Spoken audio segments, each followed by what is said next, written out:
강남 현대 압구정동 현대아파트에 살고 있는 사람들은 경매하지 않아요. 공부하지 않아.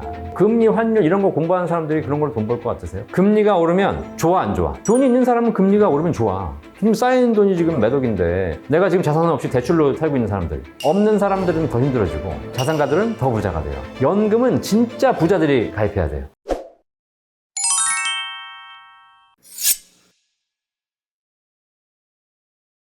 안녕하세요. 인사이트 코리아 구독자 여러분 반갑습니다. 저는 유튜브에서 연금박사 채널을 운영하고 있는 이영주라고 합니다. 우리나라에서 유일하게 연금에 대한 모든 궁금증을 해결해드리고 있는 연금박사 상담센터를 운영하고 있고요. 이 유튜브 채널을 통해서 우리나라 사람들이 지금 이제 고령화 사회를 가잖아요. 노후에 가장 중요한 재산인 연금에 대해서 활용할 수 있는 방법 알려드리고 있습니다. 저는 사실 연금 전문가잖아요. 연금에 하라고 이렇게 자꾸 말씀드리면 꼭 연금 안 하고 주식하고 코인하고 이러고 있는 거예요, 사실. 그런 분들이 몇 년 지나고 나면 다시 또 돌아오시는 거예요. 아, 그때 연금할 걸. 이런 후회를 하시길래 투자를 어떻게 해야 되는지, 우리 사회가 지금 현재 어떤 상황인지에 대해서 이야기해드린 게 이제 제가 경제 투자에 대한 이야기를 하고 있는 거죠. 제가 세상을 살면서 느낀 게 뭐냐면 주식 공부한 놈이 주식으로 돈 벌지 않더라. 부동산 공부 열심히 하는 사람은 부동산으로 돈 버는 게 아니더라. 갭 투자해서 공부하면 돈 벌어요? 아니죠. 강남 현대 압구정동 현대아파트에 살고 있는 사람들은 경매하지 않아요. 공부하지 않아. 금리, 환율 이런 거 공부하는 사람들이 그런 걸로 돈 벌 것 같으세요? 그렇지 않아요. 제가 느낀 게 그거예요. 공부해봐야 돈 못 버는데 왜 자꾸 공부하냐고. 저도 대한민국을 살다 보니까 위기를 겪었잖아요. IMF 때 위기도 있었고 또 2008년도에 글로벌 경제 금융위기도 있었고 쭉 겪으면서 보니까 위기라는 것이 닥칠 땐 몰랐는데 지나놓고 보니까 그 위기의 특징들이 보이더라는 겁니다.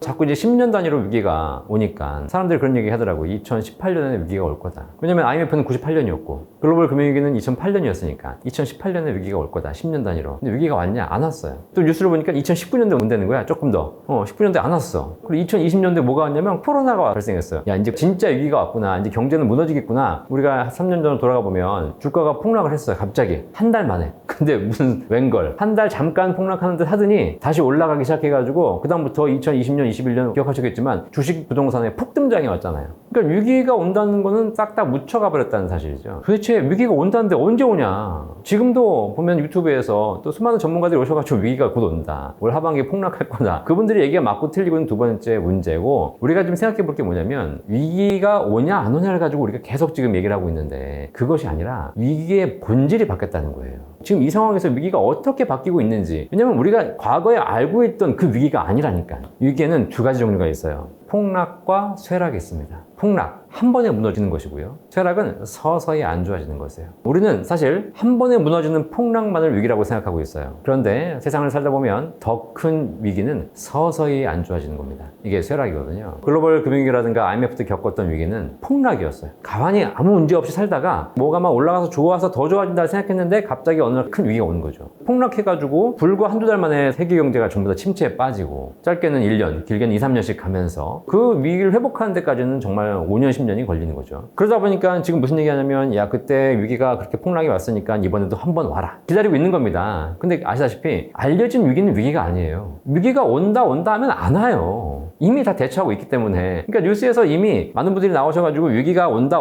얘기하시는 분들은 위기가 안 올 걸 알고 있어. 왜냐면 그분들이 그렇게 얘기할수록 위기는 안 오기 때문에. 오히려 어떻게 보면 굉장히 사회에 도움 주시는 분들이죠. 이번에도 예를 들면 우리나라가 지금 비가 와가지고 침수 피해가 굉장히 많이 나고 여러 가지 무슨 산사태도 나고 있고 터널에서 문제도 생기고 있지 않습니까? 그죠? 근데 만약에 그 전에 비가 많이 오면 산사태가 날 것이다. 조심해라. 특히 1급, 2급 지역 다 조심해라. 그 다음에 터널도 침수가 되면 거기에 물이 차니까 그쪽 들어가지 마라. 이런 얘기를 만약에 나와가지고 여러 명이 계속 온다고 얘기한다고 생각해보세요. 이제 비가 왔어. 장마가 왔어. 그러면 사람들이 거기에 대해서 주의할 거 아니잖아요. 그럼 정작 그런 위기는 발생하지 않아요. 그러니까 제가 단적으로 말씀드리겠는데 위기 없어요. 안 와. 여러분들이 생각하신 그런 위기 안 와요. 이미 너무 많은 유튜브에서 위기가 온다고 얘기하고 있기 때문에 안 오는 거야. 아, 지금 현금을 준비하고 있어야지. 위기가 오면 그때 가지고 현금을 가지고 한번 대박을 벌어봐야지. 안 온다니까. 하지 말라고 그런 거. 자, 그러면 지금의 위기는 폭락이 아니라 쇠락이. 서서히 안 좋아지고 있는 거죠. 쇠락은 어제와 오늘이 큰 차이가 없어요. 사람들이 위기라고 인식하지 못해. 이게 1, 2주, 한두 달은 큰 차이가 없지만 1년, 2년, 5년, 10년을 놓고 보면 아, 이게 정말 위기였구나. 라는 걸 깨닫게 되는 것이죠. 개구리를 우리가 뜨거운 물에 담글 때와 찬물에 넣고 서서히 가열할 때, 뜨거운 물에 담그면 어떻게 되죠? 얘가 딱 들어갔더니 뜨겁잖아요. 팍 튀어오르는 거예요. 그럼 얘는 그 뜨거운 물을 벗어나게 되겠죠. 그러면 개구리는 뜨거운 물에 들어갔기 때문에 몸을 이미 데였어요. 화상을 입었겠죠. 근데 중요한 건 얘는 튀어나왔기 때문에 살았어. 화상 입은 거 당장 큰 리스크가 닥쳐온 거 아닙니까? 근데 이거는 시간이 지나면 회복이 돼요. 그래서 한 2, 3주 지나면 결국은 화상이 회복되고 얘는 아무 문제 없이 또 개구리로서 인생을 살아가는 거야. 그런데 개구리를 찬물에 넣어. 그리고 서서히 가열해. 그럼 어떻게 돼요? 찬물이기 때문에 얘는 뛰어나가지 않아요. 그러다가 점점점 온도가 올라가겠죠. 따뜻해지고 좋아요. 근데 점점점 뜨거워지면서 얘가 이제 몸이 익기 시작해. 그래가지고 어느 순간 내가 죽는 순간까지 가는 거예요. 지금 이미 몸은 다 화상을 입고 익어가지고 나갈 수가 없는 거예요. 그럼 마지막에 죽기 전에 생각하겠지. 아, 그때 나갔어야 했는데 점점점. 지금 우리 사회의 위기는 여러분이 생각하시는 폭락의 위기, 수많은 방송에서 전문가들이 와서 얘기하시는 폭락의 위기가 아니라는 겁니다. 제발 정신 차리세요. 그만 현혹되시고 이 사회가 위기가 오는 것이 아니라 이미 위기 속에 들어와 있다. 그러면 폭락이 좋을까? 쇠락이 좋을까? 사람들은 쇠락은 서서히 안 좋아져 가니까 큰 차이가 없을 거라고 생각하고 폭락은 한 번에 오니까 굉장히 큰 위기라고 생각하잖아요. 그죠? 근데 제가 이 위기를 겪어보니까 폭락은 차라리 공평해요. 누구에게나 같은 위기가 됩니다. 왜냐면 예고하고 오는 게 아니거든요. 돈을 가진 사람이나 돈이 없는 사람이나 부자나 서민이나 관계없이 폭락을 예견하지 못했기 때문에 누구나 같이 위기를 겪게 돼요. 그래서 IMF나 글로벌 금융 위기를 보시면 가진 사람들의 집값도 뭐 30억이었다가 갑자기 20억이 되는 것이고 3억짜리 집도 2억이 되는 겁니다. 똑같이 위기를 겪기 때문에 결국은 차라리 공평해. 그리고 폭락은 이 체질 자체가 문제가 있는 게 아니거든요. 사실 우리 젊은이들이 열심히 일하다 과로하잖아요. 그러면 쓰러질 수 있어요. 근데 젊은이가 체력이 안 좋은 게 아니잖아. 기본 체력은 좋은데 내가 한 일주일, 한 달 과로해서 단기간에 무리했기 때문에 쓰러진 겁니다. 그러면 쓰러지고 나면 어떻게 돼요? 병원 가서 링겔 맞고 한 일주일 쉬면 회복이 돼요. 그리고 내가 한번 쓰러져 봤기 때문에 이제 내가 뭐야? 아, 이런 거 관리해야 되는구나. 체력 관리를 하기 시작하죠. 더 건강해져요. 차라리 폭락은 사회에서 굉장히 건강한 신호 중에 하나입니다. 그런데 쇠락은 달라요. 쇠락은 공평하지 않아. 쇠락은 가진 자에게 훨씬 유리해요. 쇠락은 결국 양극화를 가져와요. 이게 왜 그러냐? 쇠락은 시간이 정말 1년, 2년, 길게는 5년, 10년씩 가는 거예요. 그럼 이제부터는 무슨 싸움이냐? 인내력의 싸움이에요. 자, 그러면 누가 더 많이 참을 수 있을까? 돈이 많은 사람들은 처음엔 좀 안 좋아도 버틸 수 있잖아요. 6개월, 1년, 2년, 3년도 버틸 수 있어. 왜? 돈이 있으니까. 그런데 돈이 없는 서민들은 어떻습니까? 못 버틴다니까. 처음에 몇 달은 버틸 수 있을 것 같아. 근데 결국은 이 긴 위기에서 버티지 못하고 포기하고 그 포기한 급매물을 누가 잡는 거야? 돈을 가진 자산가들이 잡는 겁니다. 여러분, 이걸 대표적인 사례가 코로나예요. 코로나. 2020년 1월 달에 코로나가 찾아왔습니다. 근데 우리가 겪었잖아. 2015년도 메르스. 그리고 겪으면서 느낀 게 있었어, 우리가. 이렇게 바이러스들은 당장은 힘들지만 한 달이면 끝난다. 다 그랬잖아요, 사실. 이제 2월 달에 코로나가 좀 심해지니까 국가에서 여러 가지 이제 지침, 사회적 거리두기, 방역을 실시하기 시작하죠. 그러면서 뭐라고 하냐? 금방 끝날 거다. 조금 어려워져도 우리가 좀 참자. 자영업자들 참았어요. 한 달이면 끝날 줄 알았는데 한 달이 안 끝나는 거야. 그래서 한 2달 참았어. 저녁에 다 문 닫고 2명 이상 앉으면 안 되고 그래서 진짜 버텨본 거지. 이게 폭락이기 때문에 금방 다시 회복될 거야. 근데 그게 아니라 이거는 쇠락이었다는 거지. 시작이었다는 거지. 뭐라 그러냐면 그때 이거는 감기이기 때문에 여름 되면 괜찮아질 거다. 근데 여름 됐는데 괜찮아졌어? 안 괜찮아지잖아요. 그럼 내가 6개월 동안 지금 손님 없이 손가락 빨고 있었어. 그런데 어쨌든 그렇다고 내가 가게 문은 닫을 수는 없으니까 월세는 나가지만 버티고 있는 겁니다. 그래도 아침에 문 안 열 수 없잖아. 그렇다고. 그러니까 아침에 또 일찍 나와서 열심히 문 열어요. 그렇게 해서 우리 서민들, 자영업자들은 계속 이 위기에서 버텨나간 겁니다. 근데 6개월 지나도 안 끝나. 1년 지났는데 안 끝나. 결국 3년이 걸렸잖아. 여러분 다 아시겠지만 이 과정을 통해서 버틸 수 없는 자영업자, 서민들은 이미 다 문 닫았어요. 이 쇠락의 위기가 계속돼 버리면 자본주의 사회에서는 그다음부터 무슨 싸움? 돈. 자본력의 싸움이에요. 자본을 갖고 있냐 없냐가 이 위기에서 내가 살아남을 수 있냐 없냐가 결정되는 것이야. 일반 서민들은 다 버티지 못하고 포기 다 됐어요. 그거를 이제 자산가들이 줍줍한 겁니다. 코로나 3년 동안 자산시장. 돈을 갖고 있는 사람들이 갖고 있는 게 자산이잖아요. 그죠? 부동산, 주식 갖고 있죠. 아시겠지만 2020년, 21년 부동산 주식 어떻게 됐죠? 폭등했어요. 주식도 엄청나게 올랐고 부동산 뭐 말할 것도 없죠. 서울 시내에 5억, 6억 하던 아파트들이 전부 10억, 15억 올랐으니까. 근데 중요한 건 그런 아파트를 갖고 있는 사람이 누구야? 자산가예요, 자산가. 그러니까 돈이 있는 사람들은 코로나는 위기가 아니었어요. 기회였지. 위기의 본질을 다시 보셔야 돼요. 우리는 전혀 다른 위기의 세상에 살고 있다. 이 위기의 세상은 쇠락의 위기. 점점점 하루하루가 안 좋아지는 것. 이게 1년, 2년, 5년, 10년이 지나고 나면 아, 그때 내가 접었어야 되는데. 코로나가 끝나고 나서 우리가 느끼는 거지만 자영업자들이 다 후회하시는 게 뭔지 아세요? 2020년 2월 달에 코로나 온 날 문 닫았어야 돼. 어차피 이게 3년 갈 거니까 그때 포기하고 장사 접었어야 추가적인 마이너스 손실을 안 봤다라는 거예요.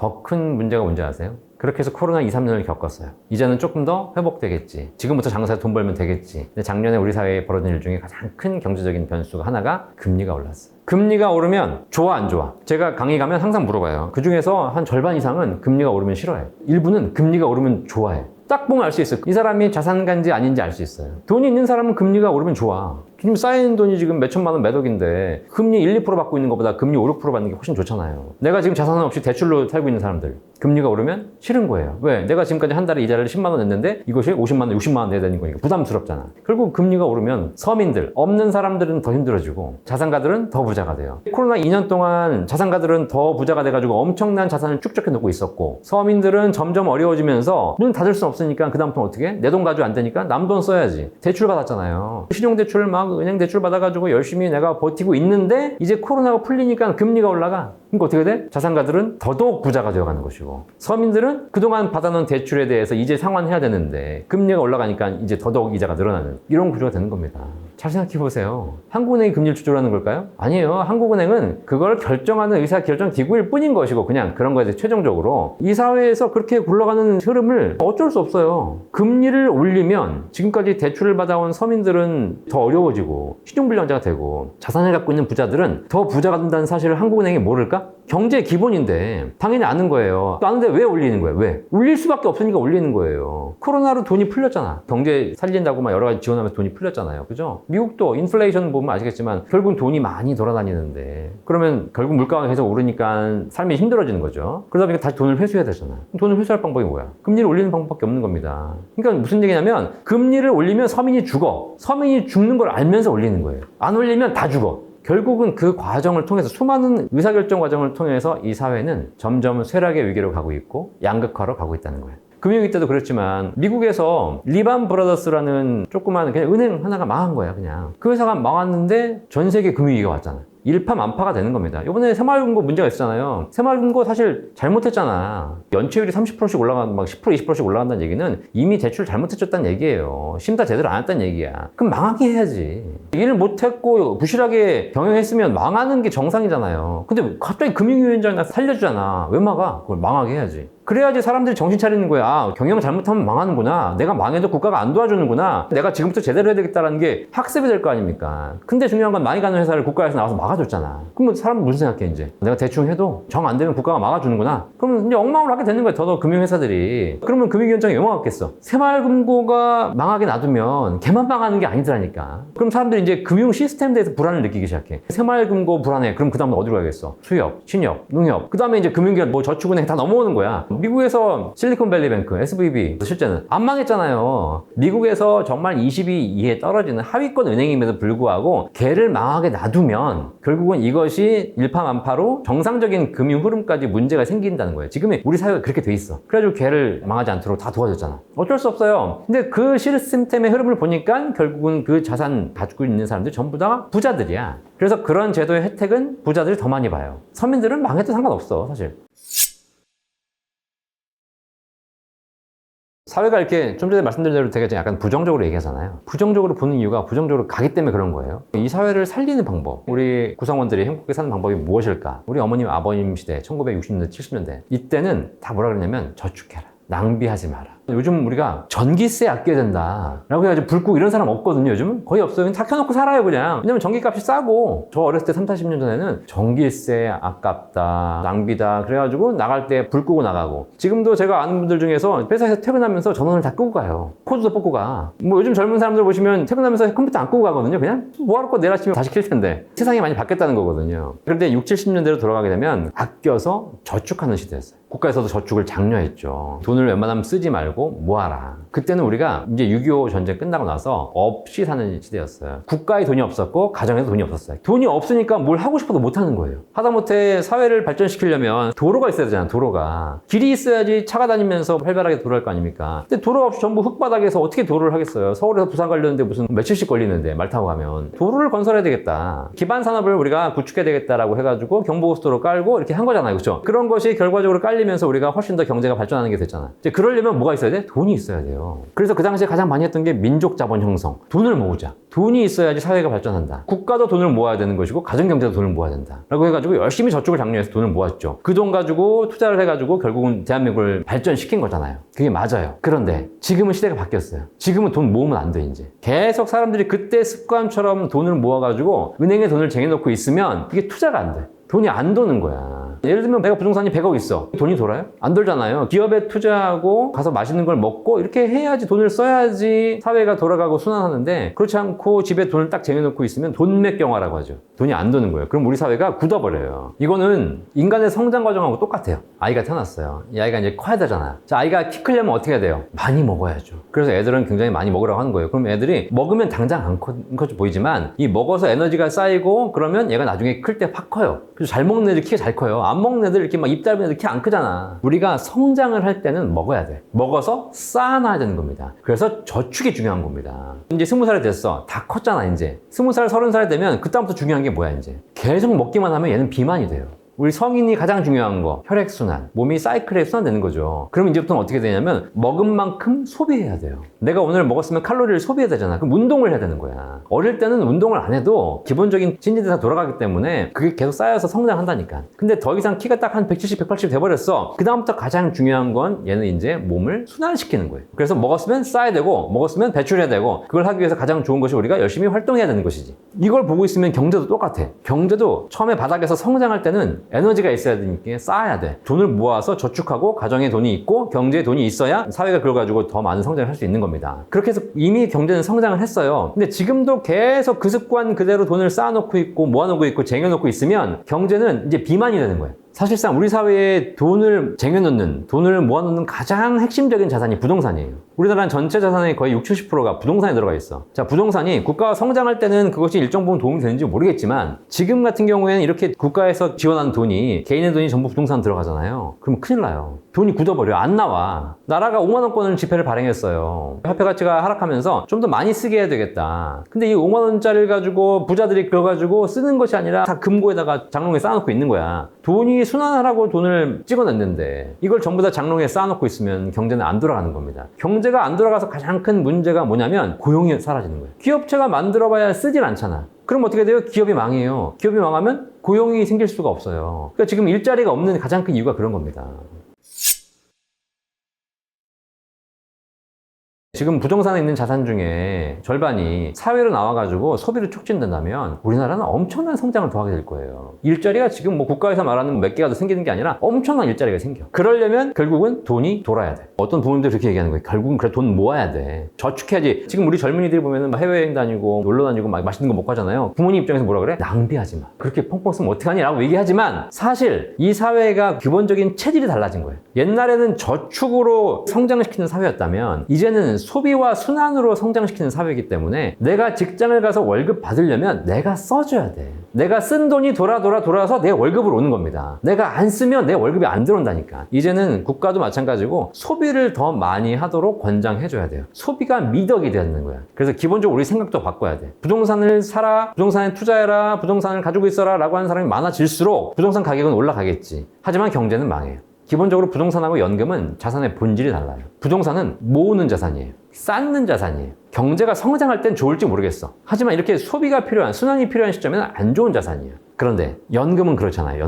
연금은 미래에 쓰려고 하는 거예요. 부동산을 가지는 사람은 절대 안 써요. 내가 이걸 5억에 사서 10억이 되고 10억을 다음 부동산 갈아타서 20억 만들고 20억 가지고 상가를 사가지고 또 50억짜리 상가를 사고 그걸 또 100억으로 만들고 그걸 또 건물을 사고 해가지고 죽는 그날까지 안 써. 그리고 그걸 어떻게? 자식한테 물려주고 끝나는 거예요. 근데 연금은 쓰려고 가입하는 자산이에요. 왜냐면 내가 한 달에 100만 원씩 연금을 가입했어. 나중에 연금이 많이 쌓였어요. 그럼 이걸로 뭐 하겠어요? 물려주고 가? 다 쓰는 겁니다. 그래가지고 한 달에 예를 들면 100만 원씩 연금이 나와. 그럼 한 달에 100만 원씩 쓰는 겁니다. 한 달에 500만 원씩 연금이 나와. 500만 원씩 쓰는 거예요. 제가 얼마 전에 뭐 아시는 분 좀 약간 그 공공기관에 계신 분한테 물어봤지. 연금에 대해서 세제 지원을 해줘서 연금을 많이 가입하게 해야 된다. 그랬더니 그분이 그러시는 겁니다. 세제 지원을 해서 완화를 해주면 결국은 부자들만 유리한 거 아니냐.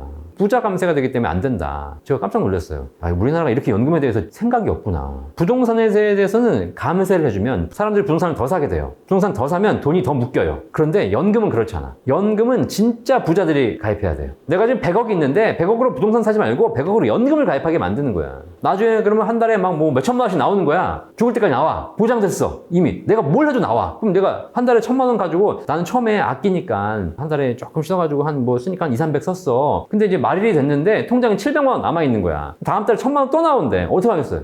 아, 그럼 또 이거 모아야지 막 이래? 아니잖아. 빨리 써야지. 700만 원 확 쓰는 거야. 그냥 애들도 주고 뭐 맛있는 것도 먹고 여행도 다니고 그죠? 기부도 하고 그 쓰는 거야. 딱 썼더니 다음 달에 또 1,000만 원 또 나와. 내 인생 자체가 계속 소비를 하면서 밑도 끝도 없이 써대면 낭비지만 내가 준비해온 연금이 평생 나오는 걸 가지고 내가 돌아가실 때까지 쓴다는데 뭐가 문제야? 경제가 살아나기 시작하는 거죠. 더 할 얘기도 없이 부동산이 계속 쌓여가는 나라들은 경제가 어려워지고 하고 있는데 미국이라든가 선진국, 은퇴 선진국들 보면은요 부동산 비중이 낮아요. 대신 연금자산 비중이 높아. 금융자산 비중이 높죠. 그럼 어떻게 다 순환하잖아. 그런 나라들은 경제가 훨씬 더 활성화되고 가고 있는 거고 경제가 훨씬 더 안정돼 가고 있다는 사실이에요. 대표적으로 은퇴 선진국 호주 같은 나라들 보면 연금으로 사는 사람들이 굉장히 많아. 이 사람들은 걱정이 없어. 큰 집에 살지 않아도 상관없어. 그냥 자기 가진 거 가지고 즐겁게 쓰면서 가는 겁니다.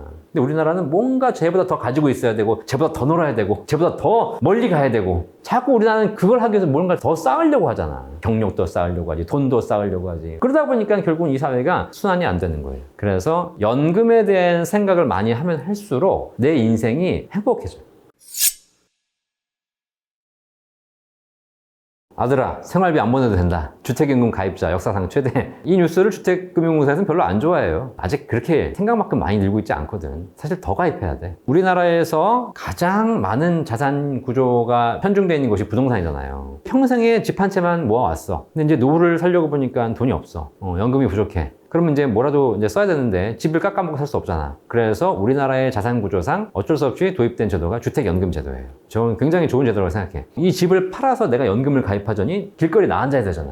이 집에 살면서 연금을 평생 받을 수 있는 제도를 만들었으니 얼마나 좋은 제도예요. 그래서 주택연금은 앞으로 더 많이 가입해야 된다. 이 집을 내가 쓰고 가는 겁니다. 그런데 이렇게 더 많이 가입하라고 했더니 사람들이 부정적인 인식이 많아. 특히 또 이런 걸 조장하는 사람들도 있어요. 단적인 사례를 그냥 말씀드릴게요. 그냥 일단 저희 어머니가 주택연금 가입하셨어요. 어머니한테 얘기했어요. 엄마, 주택연금처럼 좋은 게 없는 거다. 빨리 가입해라. 지금 계속 연금 받고 계십니다. 너는 안 하면서 남한테만 하라고 하지, 이런 애들이 계속 문제가 있는 거야. 그리고 저는 개인적으로 연금 박사, 연금 전문가지만 제가 주택금융공사 직원 아니에요. 주택금융공사에서 한 푼도 돈 받는 거 없어. 하지만 제가 연금을 연구하다 보니까 주택연금은 반드시 필요한 것 중에 하나다. 우리가 국민연금이 처음 나왔을 때 88년도에 그때 뭐라 그랬냐면 국민연금이 국가에서 돈 뺏어간다. 이거 안 좋은 거다. 결국 못 받게 될 거다. 이런 얘기 있었어요. 똑같이 30년이 지난 지금 그때 국민연금 가입 안 한 걸 다 후회하고 있잖아. 모든 제도가 처음 나올 때는 굉장히 좋게 나와요. 그럼 그때 빨리빨리 하세요, 그냥. 근데 주택연금에 대해서 안 좋은 인식. 첫 번째, 주택연금은 국가가 내 집을 뺏어간다. 뺏어가긴 뭘 뺏어가. 본인 명의인데 그냥. 주택연금이라는 게 뭐냐면 내 집을 담보로 대출을 받는 겁니다. 명의가 바뀌는 게 아니에요. 자, 그런데 집을 담보로 대출 받으면 점점 대출 금액이 쌓여갈 거 아닙니까? 그럼 내가 집값이 5억인데 내가 받은 연금액이 5억이 넘어갈 수도 있잖아. 그렇죠? 그럼 어떻게 돼? 일반적인 대출에서는 내 집값이 5억인데 내가 받아간 금액하고 이자가 합쳐가지고 뭐 4억, 5억이 돼버리면 은행에 전화 와요.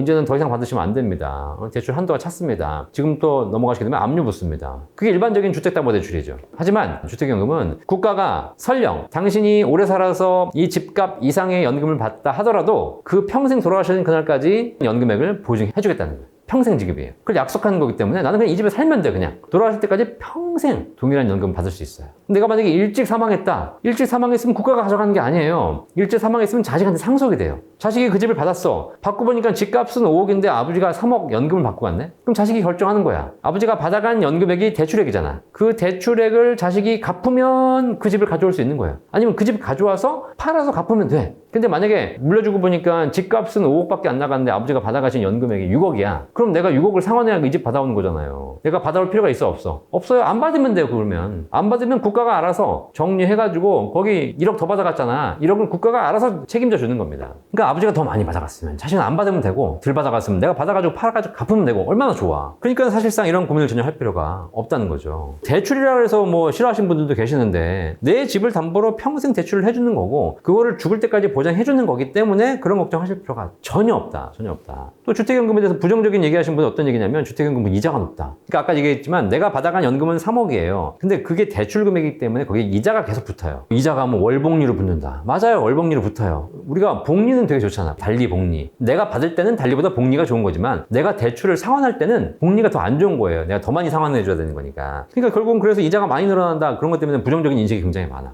근데 내가 연금을 받으면서 계속 이자를 갚아야 돼. 연금은 100만 원 받는데 거기서 이자를 30만 원 갚아야 되고 다음 달은 40만 원 되고 그 다음 달은 50만 원 되고 갚아야 될 돈이 늘어난다면 그게 부담이 되겠지. 그런데 주택연금의 특징상 그 이자는 언제 갚는 건지 아세요? 이자는 죽고 나서 갚는 거예요. 돌아가시고 나면 그때 이 집을 가지고 지금까지 받아가는 금액이 얼마고 거기에 대한 이자가 얼마고 또 주택연금에 사업비가 있어요. 보증료, 보증비용도 있고 뭐 여러 가지 연보증료도 있고 그런 비용들이 많이 들어가거든요. 수수료 이런 것도 전부 다 내가 살아있을 때는 한 푼도 차감하지 않아. 나는 그냥 그 연금 받으면 돼. 그리고 한 푼도 낼 필요가 없어. 죽고 나면 이제 그때 가서 이제 상환하는 겁니다. 근데 이거는 누가 걱정해? 자식들이 걱정하는 거. 자식들이 뭐 자식이 그런 걱정 어떻게 시키냐 이런 생각하면 못하지. 근데 중요한 건 그건 자식이 고민하는 거고 자식 입장에서야 뭐 안 받으면 되잖아. 그냥 내가 니네들 먹여주고 키워주고 다 해줬는데 이것까지 내가 고생시켜야 돼? 그건 너희들이 알아서 해. 나는 어차피 한 달에 100만 원씩 주택연금 받을 거야. 이것만 결정하시면 돼. 그러니까 그런 비용들 전혀 고민할 필요가 없어요. 그 비용 많고 적고가 무슨 상관이야. 어차피 내 인생에 벌어질 일이 아닌데. 그러니까 그런 부정적인 얘기 현혹되지 마셔라.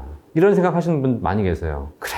그럼 나는 굶어 죽어도 자식한테 집 한 채는 마련해 줘야지. 근데 자식 입장에서는 부모가 굶고 있으니 어떻게 돼? 안타깝잖아. 그럼 자식은 또 뭘 줘야 돼, 엄마한테? 용돈 줘야 되잖아, 용돈. 그 돈이 그 돈이야, 사실. 이 집 담보로 주택연금 받으면 평생 받을 수 있는데 자식이 용돈 주면서 무슨 생각하겠어요? 처음에는 50만 원씩 줬어. 근데 자식 입장에서 결혼했잖아. 우리 부모한테는 50만 원 줘. 옆에 있는 배우자 부모한테는 줘, 안 줘? 안 주면 어떻게 되겠어요? 이 배우자가. 섭섭하겠지. 무슨 지 엄마만 주고 내 엄마는 안 주고 같은 엄마라면 언제는. 그러니까 결국은 여기다 주면 저기도 줘야 돼. 이중 지출 나가는 거야, 사실. 그럼 부담스러워요. 그럴 수밖에 없어. 용돈은 처음에 한두 달, 1, 2년 줬지. 근데 중요한 건 엄마 아빠가 계속 살아계셔. 슬슬 아무리 얘가 효자를 하더라도 이걸 한 5년, 10년, 20년 줘봐요, 이제. 더 못 줘, 이제. 나도 애 교육시키고 나도 내 옷도 좀 해야 되는데 언제까지 엄마 아빠 지원하고 있어. 그렇게 되면 나중에 시간이 지나면 어쩔 수 없이 부모가 오래 사는 것이 부담이 돼요. 이런 어려운 상황을 왜 만드냐고. 이제 돌아가셔서 집을 넘겨받았어. 집을 넘겨받았으면 그거 가지고 또 어떻게 자식끼리 싸우잖아. 혼자면 상관없어. 내가 받으면 되는 거니까. 그죠? 근데 형제가 둘이야. 그럼 어떻게 돼? 네가 받을래? 내가 받을래? 법정 상속 반반 있어. 제도가 있는데도 싸워. 야, 내가 엄마 더 많이 모셨잖아. 야, 내가 한 70% 받아야지. 너 30만 받아. 그래, 알았어. 형이 그러면 좀 더 많이 받고 내가 좀 덜 받을게. 라고 집에 가가지고 여보, 형이 70 가져가고 내가 30만 받기로 했어. 라고 했더니 마누라가 뭐라 그래? 아니, 당신 미쳤어요, 지금? 내가 고생은 더 했는데? 안 돼요. 또 가서 또 얘기하는 거. 형 안 되는데, 우리 마누라가. 또 싸워, 그러면. 그럼 결국은 분쟁이 가는 거예요. 물려주는 싸움이야. 왜 그런 거 왜 만드냐고. 자식끼리 싸우는 이유가 뭐야? 자식들이 나쁜 놈이야? 배우자가 나쁜 놈이야? 아니라니까. 자식끼리 싸우는 이유는 뭐냐면 부모가 재산을 남겨줬기 때문이에요. 부모가 재산을 안 남겨주면 싸울 이유가 없어. 우리나라 재벌가에 전부 다 부모가 돌아가시고 나면 안 보잖아. 서로 원수되잖아. 결국 세상의 모든 문제는 여기서 발생한다. 그러니까 그 주지 말고 그냥 깔끔하게 쓰고 가. 그냥 내 집 그냥 평생. 그러고 나면 아무 문제가 없어. 자식한테 용돈을 받을 일도 없고 나는 내 집 담보로 살고 있기 때문에 주거 걱정 없지. 여기서 평생 연금 나오지. 그럼 자식한테 손 벌릴 일 없잖아. 주택연금 받아가지고 돈 나오면 자식한테 용돈도 줘 그냥. 그럼 뭐 더 좋아해. 그럼 아예 애초에 얘기하는 거야. 나는 오래 살 거고 이 집은 내가 다 쓰고 갈 거니까 너네들은 신경 쓰지 마. 그러면 애초에 포기해. 그럼 아무 문제가 없어. 배우자 입장에서도 어차피 저거 안 오는 집이야. 그럼 우리끼리 살 걱정하는 거예요. 근데 저 집을 내가 받아야 되는데 언제 가시나. 내가 더 많이 받아야 돼. 이런 고민을 하게 만드는 거 자체가 문제지. 그런 고민 안 하시려면 주택연금 다 받고 가셔라.